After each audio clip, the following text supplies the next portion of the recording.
11 नवंबर 1950। परसों दोपहर को वर्तमान महाराजा कपूरथला के भाई स्पेन के दूत और 2 यूरोपियनों के साथ डेरा आए। वे भी विदेशी विभाग में थे और सत्संग 15 मिनट के करीब सुना। हुजूर सरदार बहादुर साहिब ने पहले तो उर्दू में व्याख्या की कि संतमत क्या है, और प्रोफेसर जगमोहन लाल जी ने उसका अनुवाद अंग्रेजी में करके उनको समझाया और बताया कि शब्द यानी नाम से ही मुक्ति हो सकती है। हुजूर सरदार बहादुर साहिब ने फिर सेंट जॉन की बाइबल का हवाला देकर बताया कि शब्द को ही जॉन ने कलमा यानी वर्ड कहकर बयान किया है, और कहा कि शुरू में कलमा परमात्मा के साथ था और कलमा ही परमात्मा था। जब रचना रची गई तो शब्द की रोशनी हुई, और अब भी सब में शब्द का ही उजाला है। लेकिन अंधकार को इसकी सूझ नहीं है। हमारा ध्यान बहिर्मुखी होने के कारण हमको शब्द सुनाई नहीं देता। लोगों ने कहा, और कहो, तो जॉन ने कहा कि सब रचना शब्द ने ही की और कोई चीज ऐसी नहीं जिसको शब्द ने ना बनाया हो। लोगों ने कहा, और कहो, अब भी हमको पता नहीं लगा। तो जॉन कहने लगे कि शब्द ने ही देह धारण कर ली, जैसे मौलाना रूम ने कहा है कि वह आदमी की देह में छिपा है। इस पर भी ना समझे तो उनको पकड़कर अपने गुरु हजरत ईसा के पास ले गया कि देखो, शब्द ने देह धारण कर ली है। यह है देहधारी शब्द। आज इंग्लैंड से श्री एम्स का पत्र आया है। इस अंग्रेज को आए महीने के करीब हुआ। कर्नल सैंडर्स ने विलायत में हुजूर सरदार बहादुर साहिब के हुक्म के अनुसार श्री एम्स को नाम दिया था। अब अपने अभ्यास का हाल इस प्रकार लिखते हैं। CR AIIMS, 22 mount Stuart Avenue, Canton, Middlesex, England, 6 नवंबर 1950। प्रिय महाराज जी, पिछले शनिवार को गहरे ध्यान के बाद मुझे जो अनुभव हुए उसे आपको लिख भेजना आवश्यक समझता हूं। मैंने पहले तो बहुत से सुंदर रंग देखे जो धीरे धीरे चल रहे थे, मानो हवा के हल्के झोंके में कोई धुंध तैर रही हो। कुछ समय के बाद एक नुकीला सा ऊंचा पर्वत यानी जापान के पवित्र पर्वत के समान दिखाई दिया, लेकिन यह पर्वत चोटी से लेकर नीचे तक प्रकाशमान था। कुछ देर के बाद एक चमकता हुआ चेहरा पर्वत में से निकलकर मेरी तरफ आया। मैंने 3 बार नामों का जाप किया। वह चेहरा और भी प्रकाशमान हो गया और मुस्कुराने लगा। चेहरा बाबा सावन सिंह जी महाराज से बहुत मिलता जुलता था। मैंने पगड़ी, आंखें, विशेष रूप से आंखें जो गहरी और चमकदार हो गई थीं, नाक और मुंह देखा, लेकिन दाढ़ी न देख सका। कुछ समय के बाद वह चेहरा धीरे धीरे लुप्त हो गया और मैंने अपने आप को एक खुले रेतीले तट पर पाया। वह रेत हमारे अंग्रेजी समुद्र के किनारों की रेत से ज्यादा पीली और चमकीली थी। इस तट पर बहुत से लोग खुशी से घूम फिर रहे थे। कुछ पिकनिक पार्टियां हो रही थीं, लड़कियां नाच रही थीं और युवक तरह तरह के खेल खेल रहे थे। वास्तव में हर प्रकार के मनोरंजन, खेल और आमोद प्रमोद हो रहे थे। खूब हंसी मजाक और गाना बजाना हो रहा था। मैं समुद्र तट पर टहलता रहा और हंसते खेलते और मौज मनाते लोगों के पास से गुजरा। मुझे पीछे से एक आवाज सुनाई दी, तुम जो चाहो ले सकते हो, तुम्हें क्या चाहिए? मैंने अपने आप को कहते हुए सुना, मैं तो जोत के दर्शन करना चाहता हूं।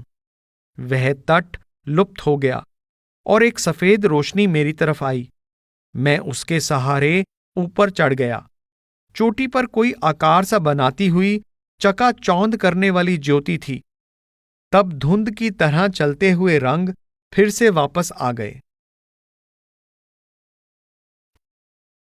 12 नवंबर 1950।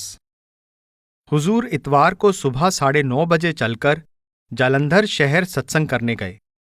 हमारे साथ रेप्लोगल साहिब भी थे। रास्ते में कार में मेरी उनसे बातचीत होती रही। उन्होंने कहा कि जितने लोग सत्संग सुनने आए हैं उतने लोग उस वक्त पहाड़ी के नीचे मौजूद ना होंगे जिनका बाइबल मुकद्दस में जिक्र आता है कि हजरत ईसा पहाड़ी पर चढ़ गए और लोगों को सरमन ऑन द माउंट सुनाया। सरमन ऑन द माउंट यानी जीसस के कथन और उपदेश जो उनकी नैतिक शिक्षा पर बल देते हैं। उनके उपदेश में आस्था रखने वाले कई लोग इन कथनों को ईसाई धर्म के प्रमुख नियम मानते हैं। खास बात यह है कि इस सारी व्याख्या में ईसा ने नैतिक शिक्षा दी कि हिंसा ना करो, व्यभिचार ना करो, लड़ाई झगड़ा ना करो। अमेरिका में कुछ लोगों का ख्याल है कि जॉन रसूल की बाइबल ईसा के मरने से 150 वर्ष बाद लिखी गई और मार्क की बाइबल मैथ्यू की बाइबल का सिर्फ विस्तृत संस्करण है। जो भी हो, किंतु बाइबल में बड़े बड़े सुंदर वाक्य और शिक्षाएं हैं। आश्चर्य है कि ईसा मसीह ने तो ईसाइयों को यह शिक्षा दी कि तुम दूसरे धर्मों के पादरियों की तरह लोगों को दिखाने के लिए भजन न करना, बल्कि कमरे के अंदर दरवाजे बंद करके भजन सिमरन करना। मगर अब ईसाइयों में इतवार को गिरजाघरों में इकट्ठे होकर प्रार्थना पढ़ना ही शेष रह गया है। इसी को भजन सिमरन समझते हैं। सत्संग के बाद 2 यूरोपियन जालंधर से राधास्वामी मत के बारे में पूछताछ करने आए। श्री रेप्लोगल को सौंप दिए गए। वे दोनों उनसे बातचीत करके चले गए। इलाहाबाद और अहमदनगर से किसी काम से जालंधर आए होंगे। हुजूर सरदार बहादुर साहेब सेवा में बैठे। वहां से डेरा आए तो श्री DC देसाई आ चुके थे और एक स्वीडन का साहिब भी अमृतसर से चंद व्यापारियों के साथ आया हुआ था। सबको सत्संग सुनाया गया। श्री गुरु ग्रंथ साहिब में से किस हों सेवी क्या जप करी सतगुरु पूछो जाए लिया गया और खूब व्याख्या की गई। बाहर के लोग जो आए थे वे प्रभावित हुए। श्री देसाई तो नाम लेने को तैयार हो गए। बाकी अमृतसर के लोग भी खूब प्रभावित हुए। श्री देसाई इंडियन रेलवे में सीनियर इंस्पेक्टर हैं। वे मांस, शराब, अंडा, मुर्गा तो क्या, बल्कि गाय, भैंस, बकरी का दूध, घी या चाय आदि भी नहीं लेते। उनका कहना है कि किसी जानवर के मांस, लहू, सींग से बनी हुई चीज ना खाओ, ना पहनो जिसको वह बूचड़ खाने की वस्तु कहते हैं। जूता कैनवस का और सब कपड़े देसी। ऊन या रेशम का कोई प्रयोग नहीं करते। बहुत परहेजगारी की जिंदगी व्यतीत करते हैं। 15 नवंबर 1950। श्री देसाई डेरा से चले गए। कल रात उनको नाम दिया गया। उन्होंने बताया कि मेरी सेवा रेलवे बोर्ड के अधीन नहीं बल्कि यातायात विभाग के अधीन है, ताकि मैं बिना किसी डर के रेलवे की त्रुटियां रिपोर्ट कर सकूं।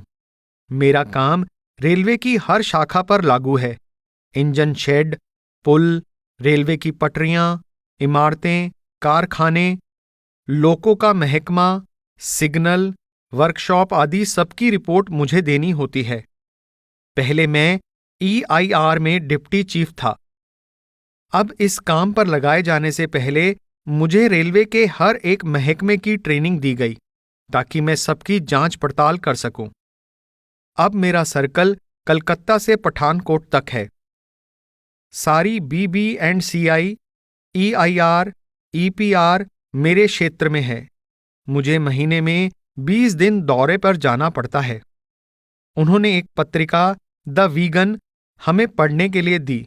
यह पत्रिका इंग्लैंड से अंग्रेजी में निकलती है और वीगन उसको कहते हैं जो न सिर्फ शाकाहारी हो बल्कि किसी जानदार, उदाहरण के तौर पर गाय, भैंस, बकरी के दूध, घी, उनके चमड़े, सींग या हड्डी आदि तक से परहेज करता हो। महात्मा गांधी के बारे में इस पत्रिका में लिखा था कि वे बकरी का दूध पीते थे, इसलिए वे अहिंसा के पूरे अनुयायी न थे। क्योंकि दूध की खातिर गाय, भैंस, बकरी आदि जानवरों के बच्चों को उनके दूध से वंचित करके मनुष्य जबरदस्ती उनका अधिकार छीनता है, जानवरों का अनुचित प्रयोग करता है। घी के स्थान पर वह वनस्पति घी और दूध के स्थान पर गरी फल के दूध यानी नट मिल्क का प्रयोग करते हैं। रेशमी वस्त्र वीगन नहीं पहनते, केवल सब्जी, फलों, अनाज, दालों, मेवों पर गुजारा करते हैं। आश्चर्य है कि इंग्लैंड जैसे मांसाहारी देश में भी परहेजगार और नेकदिल इंसान पाए जाते हैं। यद्यपि उनकी संख्या कम है, परंतु फिर भी तारीफ के योग्य हैं कि अपने उसूलों के लिए इतनी कुर्बानी करते हैं। 19 नवंबर 1950। आज हम 3 कारों में यहां से अमृतसर सत्संग के लिए गए। एक में हुजूर महाराज जी, दूसरी में भाई साहिबान, प्रोफेसर साहिब और तीसरी में श्री रेपलोगल, बालक राम और श्री जसवंत इंजीनियर थे। सुबह 10 बजे अमृतसर पहुंचे। संगत बहुत सारी तो आ चुकी थी। बहुत से स्त्री पुरुष रिक्शों, तांगों में और पैदल चले आ रहे थे। आधे घंटे के बाद सत्संग शुरू हुआ। पहले हुजूर ने संतमत के बारे में बताया। इसके बाद श्री गुरु ग्रंथ साहिब में से किस हों सेवी क्या जप करी, सतगुर पूछो जाए, गुरु अमरदास जी की वाणी में से लिया गया और खूब व्याख्या की गई। उसके बाद माघ का महीना स्वामी जी की वाणी में से लिया गया और पलटू साहिब की कुंडली ली गई। सत्संग के बाद हुजूर सेवा में बैठे और लोगों को समय देकर हम सब कर्नल साहिब की कोठी नंबर 7 कनाल कॉलोनी में आए। वहां सब लोगों ने खाना खाया और वहां से 4 बजे के करीब चलकर रास्ते में अंग्रेजी, उर्दू की 2 पत्रिकाएं खरीदकर पढ़ते हुए डेरा आ पहुंचे। बारीक खुश्क सुरमे जैसी मिट्टी से कपड़े और बदन भर गए। सड़क में मिट्टी बहुत है। 23 नवंबर 1950। वीरवार को वीला बजू गांव, तहसील बटाला, घुमान के पास वृक्षों की पड़ताल के लिए गए। यह वृक्ष वहां के जाट लक्ष्मण सिंह और टहल सिंह के हैं। वे समय समय पर सेवा में ये वृक्ष कटवाकर डेरा के ईंधन और इमारती लकड़ी के लिए देते रहते हैं। देखना यह था कि क्या यह वृक्ष काफी मोटे और काम के हैं। उनको वहां से 10 मील के करीब बैलगाड़ियों और ट्रकों पर लाना व्यर्थ तो न होगा। इसलिए कार में बैठकर हुजूर, मैं, नंबरदार जगत सिंह और भाई शादी सब यहां से लगभग 11 बजे रवाना होकर रैया वाली नहर के रास्ते वीला बजू पहुंचे। यहां बहुत से लोग जमा थे।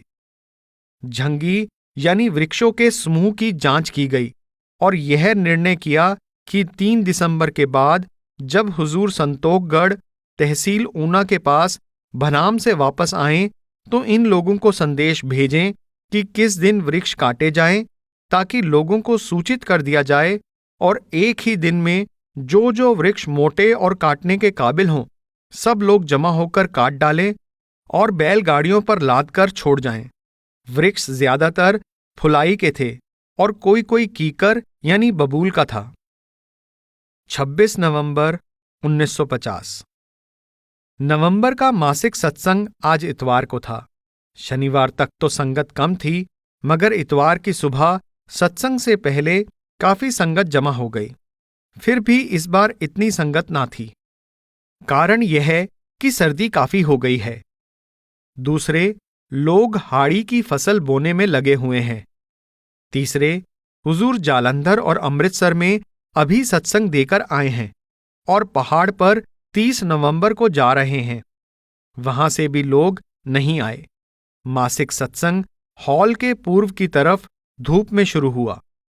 पहले तो श्री गुरु ग्रंथ साहिब से मारू सोहले महिला 3 का शब्द लिया गया।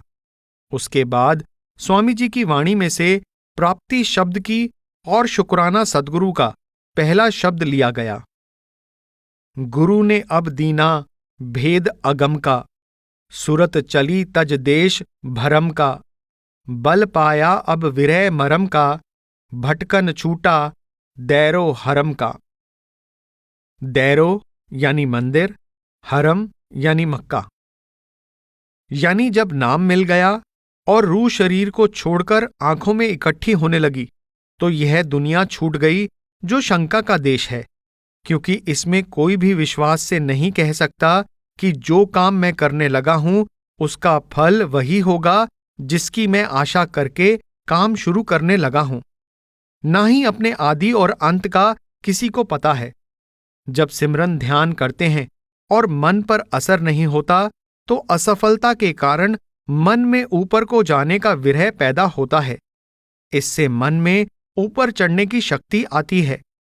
विरह ही शक्ति देता है, और जब रूह ऊपर चढ़ गई तो फिर मंदिर, व्रत, तीर्थ, मूर्ति आदि सब छूट गए, जो केवल भटकाव था। अब जब रूह ऊपर चढ़ी तो शम दम का पता चला कि शम दम क्या होता है, क्योंकि इंद्रियों का रुकना और मन का खड़ा होना तब तक संभव नहीं जब तक कि तीसरे तिल में पहुंचकर मन के बाहर निकलने के सब रास्ते बंद नहीं कर लिए जाते। मन और उसके साथ ही रूह तीसरे तिल से बाहर निकलकर इंद्रियों में आकर इंद्रियों को शक्ति देते हैं, और इंद्रियां विषय विकारों में उलझती हैं। जैसे नहर के हेड से कई और पानी निकलता है। अगर हम सब नाके बंद करना चाहें तो अलग अलग हर एक रॉ को बंद करना मुश्किल है। हाँ, अगर हेड को बंद कर दें तो सब नहरें बंद हो जाती हैं। इसी तरह तीसरे तिल पर जाकर पूरा दम यानी इंद्रियों को रोकना संभव है। नियम धर्म का जंजाल भी वहीं जाकर छूट जाता है। इससे पहले ज्ञान ध्यान सब जबानी जमा खर्च होता है। इसके बाद पलटू साहिब की बानी में से नाम की महिमा ली गई। पीवता नाम सो जुगन जुग जीवता। भनाम, जिला ऊना, फगवाड़ा, लुधियाना तथा अन्य स्थानों का दौरा। 30 नवंबर से 1 दिसंबर 1950। हम वीरवार के दिन डेरा से सुबह 9 बजे के बाद कार में चले।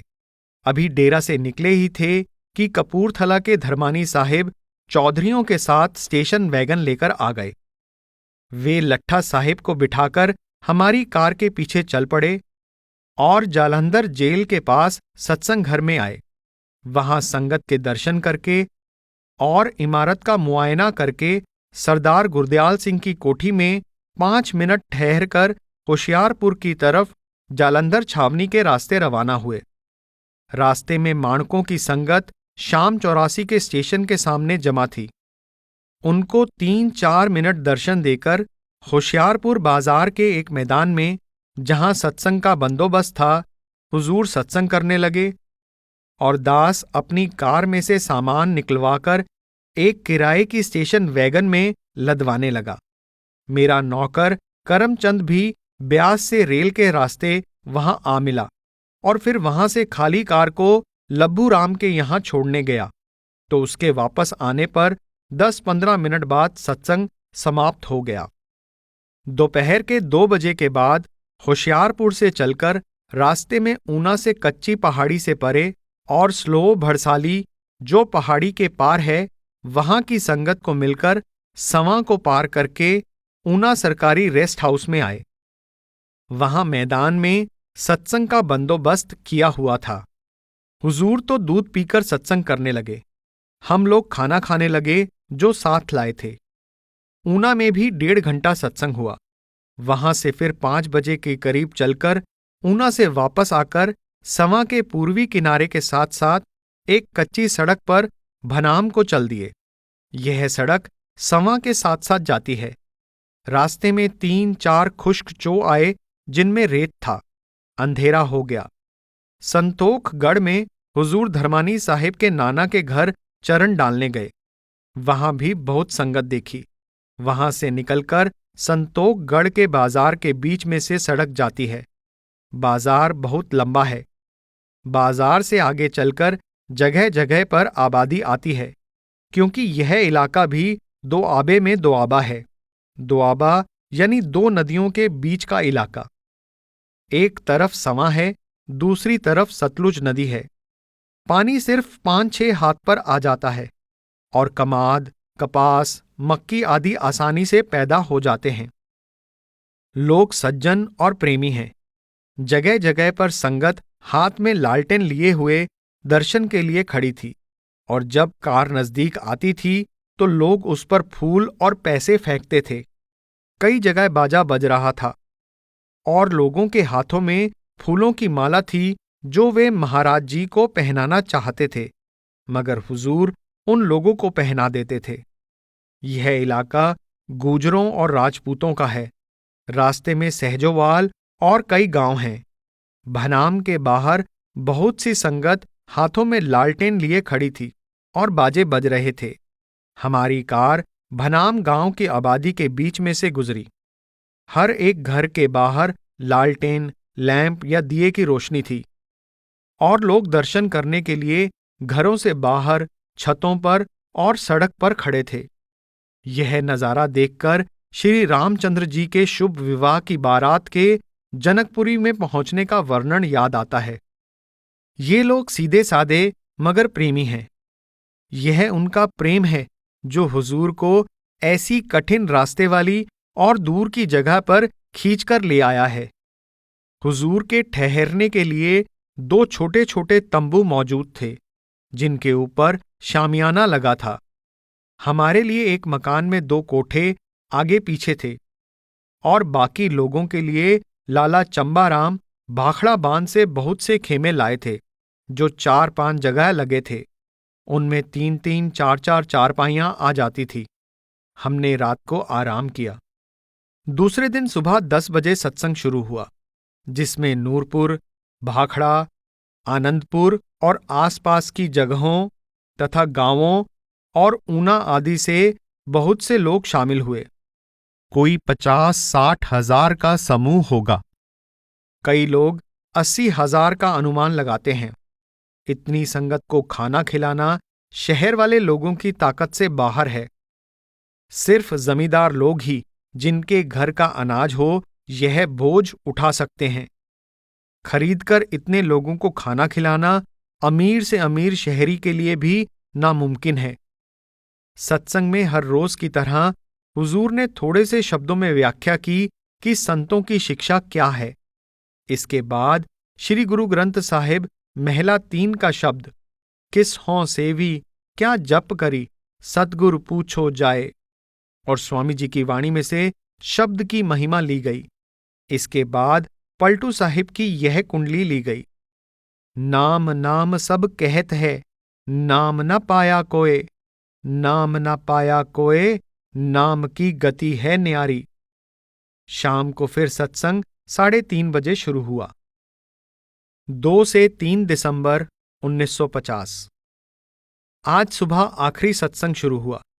गुरु नानक साहिब का शब्द राम नाम मन बेदेहा और स्वामी जी का शब्द सूरत बुंद सत सिंध तज आई 10वें द्वार लिया गया। अब 2:30 बजे लोगों को नाम दिया जा रहा है। कल जाना है। हुजूर रात को 9 बजे नाम देकर फारिग हुए। 522 स्त्री पुरुषों को नाम दिया गया, जिनमें से राय बहादुर साहेब, चौधरी हरिचंद, भूतपूर्व MLA भनाम और उनके साथी भी शामिल थे। राय बहादुर साहेब भनाम से 1 मील परे भिलान गांव के निवासी और बड़े जमींदार हैं। दूसरे दिन संगत के दर्शन करके हम लोग 2 स्टेशन वैगनों में और एक लॉरी में सवार होकर संतोखगढ़ आए, जो बड़ा कस्बा सतलुज नदी के किनारे है, जिसमें पक्के मकान और लंबे लंबे बाजार हैं और आबादी 10,000 तक है। यहाँ डॉक्टर मिल्खीराम हुजूर महाराज सावन सिंह जी के बड़े पुराने सेवकों में से हैं। सन 1932 में जब इस इलाके में संतमत का कोई नामो निशान नहीं जानता था, तब हुजूर इनके यहाँ 3-4 रोज ठहरे थे और लगभग 1,000 लोगों को नाम दिया था। अब भी उनकी विनती पर पंडित लालचंद धर्मानी के ससुराल वालों के मकान के नजदीक एक मैदान में लोग दर्शन और सत्संग के लिए जमा हो गए। पहले हुजूर महाराज जी डॉक्टर साहिब के निवास स्थान पर 4-5 मिनट के लिए पधारे। फिर इस समूह में आकर हजूरी वाणी में से मिली नर दे यह तुमको, बनाओ काज कुछ अपना, शब्द लेकर अर्थ किया गया। उसकी समाप्ति पर वहां से चलकर ऊना होते हुए होशियारपुर लब्भू राम के मकान पर आए, फिर अपनी मोटर कार में सामान रखवाकर जालंधर होते हुए शाम के 5-6 बजे के बीच डेरा आ गए। अमेरिकन रेप्लोगल साहिब के पास एक पीतल का पैमाना है जिसको वे हर समय जेब में रखते हैं और उसकी मदद से गुणा और भाग जल्दी और आसानी से कर लेते हैं। पेट्रोल या डीजल की कीमत का हिसाब फौरन मालूम कर लेते हैं। ऐसे ही जैसे रेलवे स्टेशनों पर वजन तोलने के कांटों के पेच को इधर उधर करके किसी भी सामान का वजन मालूम हो जाता है। 8 दिसंबर 1950। परसों शाम पंडित संतराम पहाड़ वाले ने तुलसीकृत रामचरित मानस के उत्तर कांड में से वह प्रसंग लिया जहां श्री रामचंद्र जी महाराज के दर्शन के लिए सनक आदि मुनि आकर वापस जाते हैं। उसके बाद श्री भरत जी उनसे सवाल करते हैं कि मैं आपके मुख से संतों के लक्षण सुनना चाहता हूं जिनकी महिमा पुराणों और वेदों में कई तरह से की गई है। जो आपको सबसे ज्यादा प्यारे हैं, आप मुझे संत और असंत का भेद बताएं। अब तुलसीदास जी श्री रामचंद्र जी महाराज की जबानी संतों की महिमा बयान करते हैं। विषय अलंपट सील गुनाकर, पर दुख दुख सुख सुख देखे पर। यानी वे विषयों से अलिप्त शील और गुणों के खजाने होते हैं और पराये दुख को देखकर दुखी, पराये सुख को देखकर सुखी होते हैं। शेख सईदी भी कहते हैं, शुनीदम की मर्दाने राहे खुदा, दिले दुश्मना हम न करदंद तंग, तुरा कै मुयस्सर शवद ई मुकाम, की बा दोस्तानत खिलाफ अस्त ओ जंग। यानी मैंने सुना है कि परमात्मा की राह पर चलने वाले लोग दुश्मनों का भी दिल नहीं दुखाते। तुझे यह दर्जा कैसे मिल सकता है, क्योंकि तू तो अपने मित्रों का भी विरोधी है और उनसे वैर भाव रखता है। आगे सुनिए। सम अभूत रिपु बिमद बिरागी, लोभामरश हर्ष भय त्यागी। जिनका कोई दुश्मन नहीं, जिन्होंने लोभ, खुशी और खौफ को छोड़ रखा है। कोमल चित दीनहन पर दाया, मन बच कर्म मम भक्ति अमाया। सभी मान प्रद आपू अमानी, भरत प्राण सम ममते प्राणी। जो सबको मान देते हैं मगर खुद मान नहीं करते। हे भरत, ऐसे लोग मुझे प्राणों से भी प्रिय हैं। विगत काम मम नाम परायन, शांति बिरति बिनती मुदितायन। जो मेरे शब्दात्मक नाम में व्यस्त हैं। समदम नियम नीति नहीं डोलहीं, परुष बचन कब हूं नहीं बोलहीं। जो नीति से नहीं डोलते, सख्त वचन कभी नहीं बोलते। निंदा अस्तुति उभय सम ममता, मम पद कंज। ते सज्जन मम प्राण प्रिय, गुण मंदिर सुख पुंज। अब रामचंद्र जी बुरे आदमियों के लक्षण बयान करते हैं कि उनकी संगत भूल कर भी नहीं करनी चाहिए। खलनः हृदय अतिताप विशेषी, जर ही सदा पर संपत्ति देखी। जिनका दिल बुरा है और जो दूसरों की संपत्ति को देख देख कर जलते हैं। जहां कहूं निंदा सुन ही पराई, हर्षही मनहूं परिनिधि पाई। जो पराई निंदा को सुनकर ऐसे खुश होते हैं जैसे कोई खजाना मिल गया हो। काम क्रोध मद लोभ परायन, निर्दय कपटी कुटिल मलायन। बैरु अकारण सब काहू सो, जो कर हित अनहित ताहू सो। जूठई लेना जूठई देना, जूठई भोजन झूठ चबेना। परद्रोही पर दार रत, पर धन पर अपवाद। ते नर पांवर पाप में, दे धरे मनुजाद। ऐसे अधम मनुज खल, कृतजुग त्रेता नाही, द्वापर कछुक बृंद बहु, होई ही कलजुग माही। जालंधर और फगवाड़ा का दौरा तथा डेरा को वापसी। 10 दिसंबर 1950। आज इतवार को सुबह के 9-10 बजे के बीच कार में यहां से जालंधर रवाना हुए। हमारे साथ श्री धर्मानी और श्री रेप्लोगल आदि दूसरी स्टेशन वैगन में सवार थे। जालंधर सत्संग घर में जाकर संगत के दर्शन किए, जहां अब सत्संग घर बन रहा है। वहां से सरदार गुरदयाल सिंह की कोठी पर होकर छावनी होते हुए फगवाड़ा गए। रेलवे स्टेशन के पास सरदाना साहिब की कोठी में ठहरने का बंदोबस्त था। पाठी हमसे पहले ही पहुंच चुके थे। वहां सबने चाय पी और 2 बजे के बाद सत्संग शुरू हुआ। पहले तो संतमत के बारे में समझाया गया, फिर श्री गुरु ग्रंथ साहिब में से महिला 3 का शब्द लिया गया। आसा आस करे सब कोई, हुक्मै बूझे निराशा हुई। कि दुनिया का डर और आशा यानी उम्मीद, हुक्म यानी शब्द को जाने बिना नहीं मिट सकते, आदि आदि। इसके बाद स्वामी जी की वाणी में से शब्द संग लगी सुरत की डोर, सुहागिन करे आरती जोड़ लिया गया। यानी कि जब तक रूह की डोरी शब्द से नहीं लगती, तब तक रूह कुंवारी है, बल्कि मन की गुलाम है, सुहागिन नहीं। उसके बाद वहां से लाला श्री कृष्ण, डायरेक्टर कारखाना कपड़ा, जो अभी बन रहा है, से मिलने गए, क्योंकि वे हुजूर सरदार बहादुर साहिब के सहपाठी रह चुके हैं। वे हॉकी के कैप्टन थे, ये सेक्रेटरी थे। उनको 5-7 मिनट देकर वहां से कमनौड़ा गांव में धर्मानी साहिब को जो जमीन मिली हुई है, उसको देखने गए। वहां से आए तो अंधेरा हो रहा था। वहां से चलकर जालंधर आकर दम लिया। फिर रात को 10 बजे डेरा पहुंचे। 16 दिसंबर 1950। एक मुकदमे में जीत हुई, जो डेरा की भलाई और एकता के लिए जरूरी था। हुजूर की दया थी कि विरोधी खुद अपने खिलाफ बयान दे गया, जिससे अपील का डर भी हट गया। यह भी उस वक्त जब हाकिम मुकदमे की आगे की तारीख दे चुका था।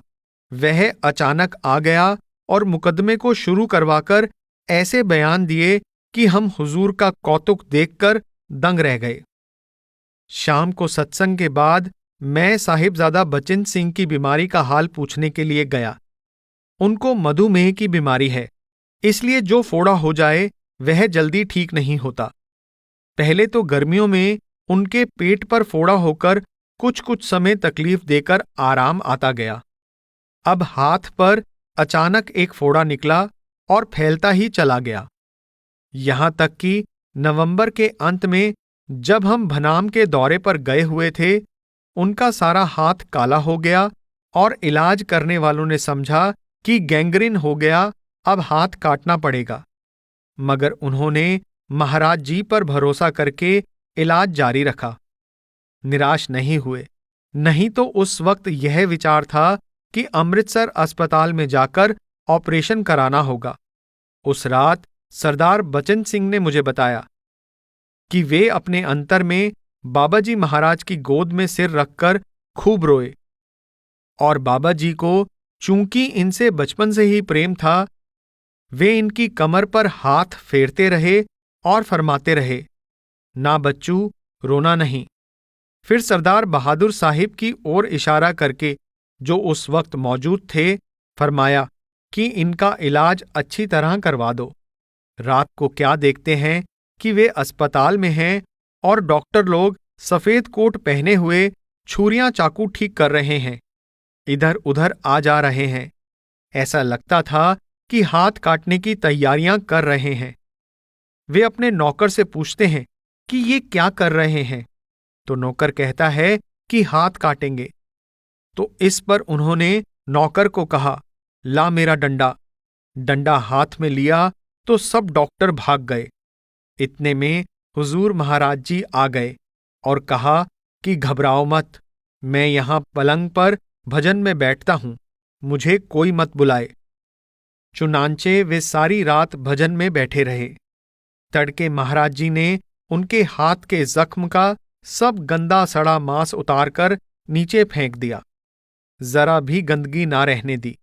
और यह घटना हुजूर महाराज जी के चौबारे में हुई। फिर फरमाया कि जा अपनी हवेली में चला जा जो डेरा से बाहर है, जिसमें अब हम रहने लगे हैं। लुधियाना का दौरा 17 दिसंबर 1950। आज लुधियाना में सत्संग होना तय किया गया था, इसलिए यहां से 10 बजे चलकर पहले तो जालंधर गए। सिर्फ एक ही कार हमारे साथ थी, जिसमें 7 सवारियां थी। हुजूर, मैं, साहिब बहादुर रेप्लोगल, प्रोफेसर साहिब, नंबरदार, नौकर और ड्राइवर। जालंधर सत्संग घर में दर्शन देकर रास्ते में संगत के दर्शन करते हुए कचहरी के सामने बलवंत राय वकील के मकान पर कोई 1 बजे के बाद पहुंचे। वहां कुछ लोगों ने चाय पी। साहिब बहादुर ने संतरे का रस लिया और 2 बजे से पहले पहले सत्संग में चले गए, जो PWD के बंगले के पास वाली कोठी के मैदान में था। वहां बहुत सी संगत जमा थी और बहुत से गैर सत्संगी अफसर भी थे, क्योंकि जब से पाकिस्तान बना है, लुधियाना शिक्षा का केंद्र बन गया है और होजरी और लोहे के कारखाने भी बहुत हैं। पहले तो व्याख्या की गई कि संतों, पैगंबरों, ऋषियों, मुनियों की खोज का यह नतीजा है कि परमात्मा है, उसने ही सारी सृष्टि बनाई। फरिश्ते, देवी देवता तो केवल अपने नेक कर्मों का फल स्वर्ग आदि में भोग रहे हैं। जब भोग चुकेंगे तो फिर इस संसार में जन्म लेंगे। वे मालिक से नहीं मिल सकते। केवल इंसान में ही यह योग्यता है कि मालिक से मिले, और वह भी यदि अपने अंदर तलाश करे तो मिलेगा। बाहर से पोथियों, ग्रंथों, मंदिरों, मूर्तियों, मस्जिदों, गिरजों, तीर्थों, काबा, पहाड़ों, जंगलों और दरियाओं में नहीं मिलेगा। अपने अंदर भी आंखों से ऊपर ही मिलेगा, और यह भी तब जब मन को खड़ा करके रूह और मन दोनों को आंखों के ऊपर ले जाएं। इसका रास्ता पूरा गुरु ही बताता है। इस व्याख्या के बाद श्री गुरु ग्रंथ साहिब में से महला 3 का शब्द इस गुफा में अकुट भंडारा लिया गया। बाद में स्वामी जी की वाणी में से शब्द बिना सारा जग अंधा, काटे कौन मोह का फंदा लिया गया। मगर व्याख्या दार्शनिक प्रोफेसरों जैसी की गई, जिससे सब विद्वान जो वहां जमा थे बहुत प्रभावित हुए। इसके बाद पलटू साहिब की कुंडली से नाम की महिमा ली गई। नाम नाम सब कहत है, नाम न पाया कोय, नाम न पाया कोय, नाम की गति है न्यारी। और बताया गया कि जिनको दुनिया नाम कहती है, यानी अल्लाह अल्लाह, राम राम, वाहेगुरु वाहेगुरु आदि सच्चे नाम नहीं। सच्चा नाम तो अंदर की आवाज है जो इंसान के माथे में हो रही है। इसके बाद लाला अर्जुन दास के नए मकान की नींव का पत्थर रखकर वापस डेरा आए। एक लड़की और उसके पति में झगड़ा था। हुजूर ने फरमाया कि तुम उसकी इतनी सेवा करो कि वह सेवा कराता कराता थक जाए। बेशक यही हाल गुरु और सेवक के नाते का है। अगर कोई सेवक गुरु की इतनी सेवा करेगा तो गुरु कैसे खुश ना होंगे। मगर इस सेवा के रास्ते में मन और अक्ल के सिवाय कई और बड़ी भारी रुकावटें हैं। डेरा में निवास 18 दिसंबर 1950। अमेरिकन साहिब बहादुर रेप्लोगल को सर्दी हमसे ज्यादा लगती है, जो बहुत अनोखी बात मालूम होती है, क्योंकि अमेरिका देश पंजाब से बहुत अधिक ठंडा है। आजकल के मौसम में सूरज भगवान भी कई कई दिन तक उदय नहीं होते। जब उनसे पूछा गया तो बोले कि अमेरिका में मेरा मकान वातानुकूलित यानी एयर कंडीशन्ड है, यानी उसमें मौसम की सर्दी, गर्मी, हवा, मिट्टी, बू का असर नहीं पहुंचता। जब मैं अपने घर से बाहर जाता हूं तो कार में जाता हूं, जो वैसे ही वातानुकूलित है। इसलिए सर्दी लगने का मौका ही नहीं मिलता। बेशक अमेरिका न सिर्फ अमीर देश है, बल्कि विज्ञान में भी सबसे अधिक तरक्की कर गया है। ये साहिब बहादुर अपने आप को अमीर नहीं समझते, मगर जो आराम उनको अपने घर में प्राप्त है, वह यहां शायद राजाओं, नवाबों, मंत्रियों को ही प्राप्त हो। उनकी जेब में एक छोटा सा चाकू, बहुत तेज और अजीब तरह से खुलने वाला, और एक मैग्नीफाइंग ग्लास यानी सूक्ष्म दर्शक शीशा, और एक पैमाना गुणा भाग करने का हमेशा रहता है। किसी चीज की कीमत जाननी हो, किसी का क्षेत्रफल निकालना हो, आदि आदि, तो पैमाने के ऊपर घूमने वाले दस्ते को जरा इधर उधर करके फौरन पता कर लेते हैं। मैं उनके पास फोटो देखने गया तो उनके मकान और कमरों के फोटो देखे। साहिब बहादुर एक संगीत क्लब के सदस्य हैं। एक कमरे में राग के यंत्र यानी तंबूरा, ढोल सा, बिगुल सा बाजा, पियानो आदि आदि देखे। उनके क्लब की स्त्रियों और सदस्यों के चित्र भी देखे। कोई बिगुल बजा रहा है, कोई सारंगी बजा रहा है, आदि। अपनी स्वर्गीय बीवी की अस्थियों को साथ लाए हैं। कल प्रातः 11 बजे के करीब 5 भक्त लोग साथ जाएंगे और पहले आधा घंटा ब्यास नदी के किनारे भजन करेंगे। बाद में राख को जल में बहाएंगे। 24 दिसंबर 1950। आज अमृतसर में दोपहर के 11 बजे से 1 बजे तक सत्संग हुआ। संगत इतनी थी कि सत्संग घर का सारा मैदान भरा हुआ था और लोगों ने चुपचाप सत्संग सुना।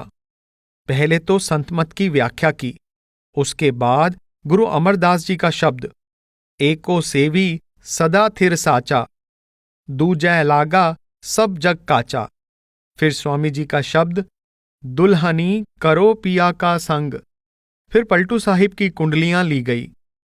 फूली है यह केतकी, भौरा लीजे बांस, भौरा लीजे बांस, भौरा कीजे चेत कहा, तू फिरे भुलाना। और फिर भजन आतुरी कीजिए और बात में देर। 28 दिसंबर 1950। आज भंडारे की पहली रात थी। सुबह 10 बजे सत्संग में संगत ज्यादा ना थी। शाम को 4 बजे के सत्संग में महिला 3 का शब्द और उसके बाद स्वामी जी महाराज की वाणी में से, आज सखी काज करो कुछ अपना, गुरु दर्श तको छोड़ो जग सुपना, लिया गया, जो शिक्षा से भरपूर है। अब रात के 8 बजे लोग लंगर में खाना खा रहे हैं। आज शाम रेपलोगल साहिब ने बताया कि वह उन अलग अलग जगहों के जहां पर सत्संग हुए और साथ ही दूसरे दृश्यों के 27 चित्र ले चुके हैं। फगवाड़ा, लुधियाना, अमृतसर, डेरा के सत्संग, आज सुबह के लंगर में रोटियां पकाने वालों की रोटियां पकाते हुए, लोगों की रोटी खाते हुए, हुजूर महाराज जी के 2 चित्र आदि। अब सेक्रेटरी का और डेरा के सेवादारों का और कल के भंडारे के सत्संग के चित्र लेंगे। 29 दिसंबर 1950। आज शुक्रवार के दिन हुजूर बाबाजी महाराज का भंडारा था। सत्संग सुबह 10 बजे धूप में आरंभ हुआ। संगत इतनी थी कि सत्संग घर की सीढ़ियों से लेकर दीवारों तक आदमी और औरतें ही नजर आते थे। मौसम बहुत सर्दी का था, क्योंकि इस साल ऐसी सर्दी पड़ी है कि पारा 0 से भी नीचे चला गया, और कहा जाता है कि 20 सालों में भी ऐसी सर्दी नहीं पड़ी होगी। 40,000 के करीब समूह होगा, मगर खामोशी का यह हाल था कि चींटी के रेंगने तक की आवाज सुनाई दे।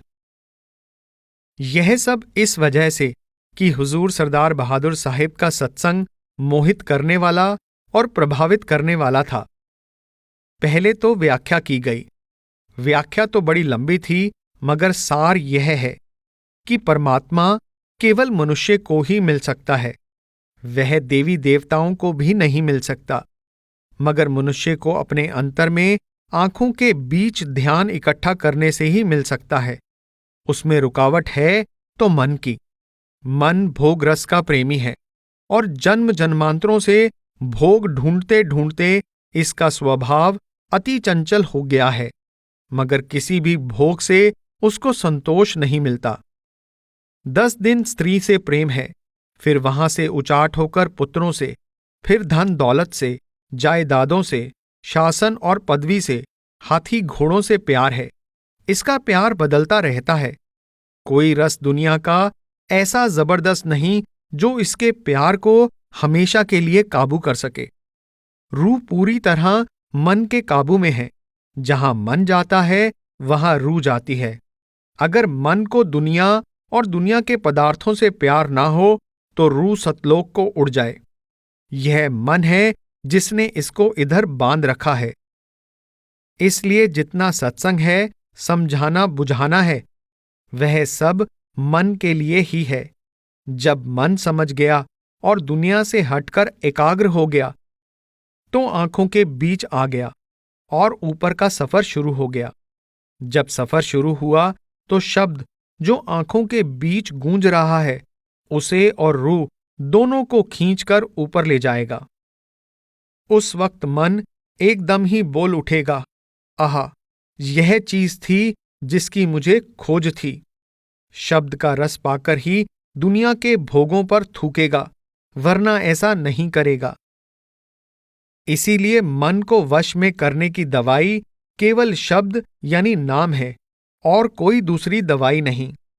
व्याख्या के बाद गुरु नानक साहिब का शब्द लिया गया, राम नाम मन बेधिया अवर की करी विचार, शबद सुरत सुख उपजै प्रभ रातो सुखसार। यानी राम नाम से ही मन बेधा जाता है। राम नाम को छोड़कर बाकी जितने साधन हैं वे मन को नहीं बेधते। आगे जाकर उन साधनों का गुरु साहिब ने खोलकर बयान किया है। कुछ लोग राम नाम से यह मतलब ले सकते हैं कि राम राम शब्द का जाप करना है, मगर दूसरी कड़ी इसको भी रद्द कर देती है। सुरत शब्द के अभ्यास से सुख पैदा होता है। राम नाम से गुरु साहिब का भाव अक्षरों के जाप का नहीं बल्कि सुरत को शब्द से मिलाने का है। राम का अर्थ है जो रमा हुआ है, जो सारी सृष्टि में फैला और समाया हुआ है। वही राम है, वही नाम है यानी शब्द है। वही मन को बस में करता है। इसी तरह एक मुसलमान फकीर कहता है कि हमा आलम पुरहस्त अज आवाज, सारी सृष्टि में शब्द समाया हुआ है। जब मनुष्य अपने अंदर शब्द को प्रकट कर लेता है तो उसको ऐसा प्रतीत होता है कि यह शब्द मेरे ही अंदर नहीं बल्कि सब जगह है। इस शब्द के बाद ऐसा ही शब्द स्वामी जी की वाणी में से लिया गया, धुन सुनकर मन समझाई, कि आवाज को सुनकर मन को वश में करना है। इसके आगे उन साधनों का बयान किया है जो दुनिया कर रही है और जो मन को काबू करने में असफल हो जाते हैं। जोगी जुक्ति कमावें अपनी, ज्ञानी ज्ञान कराई, तपसी तप कर थाक रहे हैं, जती रहे जतलाई। ध्यानी मानसी ध्यान लगाकर थक गए, विद्वान विद्या पढ़ पढ़ कर रह गए, कोई भी करनी काम नहीं आई। मानसी ध्यान वह है जो बहुत से लोग अपने इष्ट देवता की मूर्ति का दिल में ध्यान करके उसको स्नान कराना, वस्त्र पहनाना, तिलक लगाना, भोग लगाना दिल ही दिल में करते हैं। यह भी जड़ का ध्यान है, चेतन पर प्रभाव नहीं डाल सकता। अंत में कहते हैं कि और अमल का दखल नहीं है, अमल शबद लौ लाई। वह कैसे लगे? साध मिलै साधु जने, या गुरु मिले जब धुन का भेदी, शिष्य बिरह धर आई। यानी शिष्य के दिल में शौक हो और उसको पूर्ण गुरु मिल जाए और शिष्य गुरु के आदेश के अनुसार सुरत शब्द की कमाई करे, तब मन कुछ ठहराई। लेकिन मन कैसा हो? इंद्रियों के भोगों में लिप्त ना हो।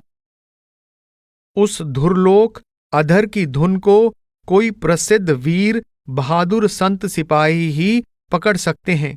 जैसे मौलाना रूम फरमाते हैं कि इश्क बुज़दिलों का काम नहीं है।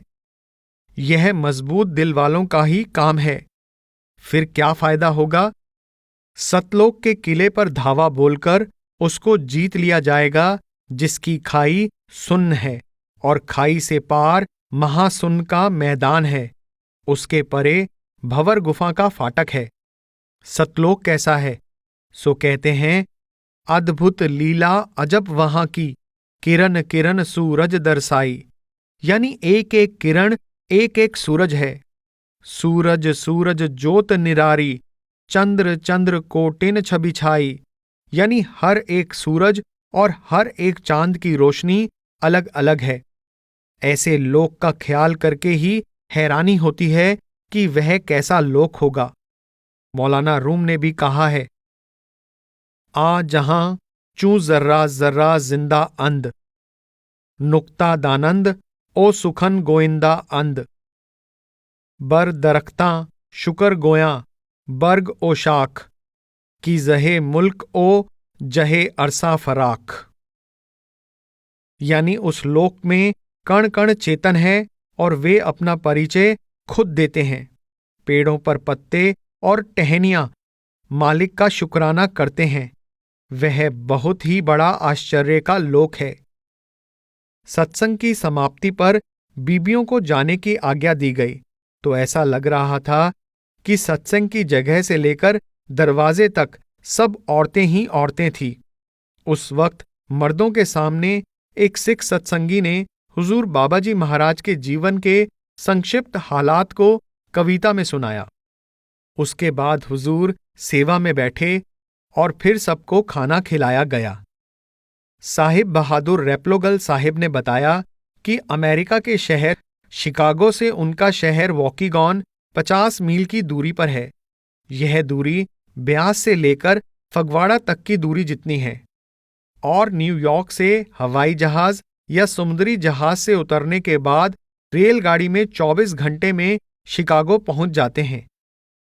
रेलगाड़ी में सब प्रथम श्रेणी के डिब्बे होते हैं और सबसे नीचे का दर्जा कोच, उससे ऊपर बर्थ और सबसे आरामदेह कैबिन यानी रूमलेट कहलाता है। सब में गद्दे लगे होते हैं। कोच में सोने की जगह नहीं होती और बहुत जल्द कोच श्रेणी यात्रियों से भर जाती है। यात्री गाड़ी के आते ही दौड़कर जगह घेर लेते हैं।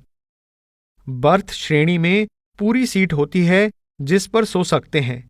उसको पहले से ही रिजर्व कराना पड़ता है, मगर उसमें नहाने और कपड़े पहनने की जगह नहीं होती, केवल सोने का आराम होता है। रूमलेट में ये सब आराम होते हैं। साहिब बहादुर ने बताया कि मेरे मकान में रात को तापमान 77 डिग्री फ़ारेनहाइट और दिन को 79 डिग्री फ़ारेनहाइट कर दिया जाता है। हालांकि वहां बाहर तापमान 0 से भी नीचे होता है, मगर अंदर कमरे में ज्यादा रजाइयों की जरूरत नहीं पड़ती। अप्रैल में कुछ बारिश होती है। जुलाई अगस्त में सबसे कम सर्दी होती है, मगर कपड़े हल्के गर्म ही पहनने पड़ते हैं। कल शाम सत्संग में कबीर साहिब का शब्द लिया गया कि भजन ना करने से क्या दुख प्राप्त होता है। दीवाने मन भजन बिना दुख पै हो, पहला जन्म भूत का पै हो, 7 जन्म पछितै हो, कांटे पर लै पानी पै हो, प्यासन ही मर जय हो। संतों की वाणी रोचक या भय पैदा करने वाली नहीं होती, यानी संत किसी को डराने या खुश करने के लिए वाणी नहीं कहते। उनकी वाणी यथार्थ यानी सच्ची होती है। संतन की सुन साची साखी, सो बोल है जो पेखै आखी।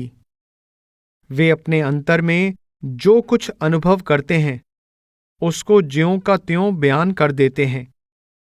तो कबीर साहिब अपना आंखों देखा हाल बयान करते हैं कि मनुष्य परमात्मा को भूलकर इस मनुष्य चोले में भजन सिमरन ना करने की वजह से बुरी कामनाओं के वश में होकर पहले तो भूत की योनि में जाता है। वहां यह तकलीफ है कि इच्छाओं को पूरा नहीं कर सकता। अगर पानी की प्यास लगे तो इतना पानी मिलता है जितना कांटे पर आ सके, यानी एक बूंद से भी कम। उधर प्यास का जोर सो प्यासा ही मर गया। दूजा जन्म सुवा का पैहो, बाग बसेरा लई हो, टूटे पंख बाज मंडराने, अधफड़ प्राण गंवे हो। फिर तोते का जन्म मिलेगा तो किसी दरख्त पर घोंसला होगा जहां बाज आदि के हमले होंगे, और वे तेरा एक बाजू तोड़ देंगे। ना तू चल सकेगा ना उड़ सकेगा। घायल हुआ तड़प तड़प कर जान देगा। बाजी गर के बानर होई हो, लकड़िन नाच नचै हो, ऊंच नीच से हाथ पसरी हो, मांगे भीख न पै हो। जब बंदर बनकर बाजीगर के इशारे पर नाच समाप्त कर चुकोगे तो फिर उसके इशारे पर हर आम और खास के आगे मांगने के लिए हाथ फैलाओगे तो भी मांगने से भीख ना मिलेगी, क्योंकि बहुत से लोग तो तमाशा देखकर बिना कुछ दिए ही भाग जाया करते हैं। फिर तेली के घर बैला होई हो, आखिन ढांप ढपै हो, कोस 50 घरे में चली हो, बाहर होन न पै हो। यूं तो 50 कोस चलोगे मगर घर से बाहर ना जा सकोगे।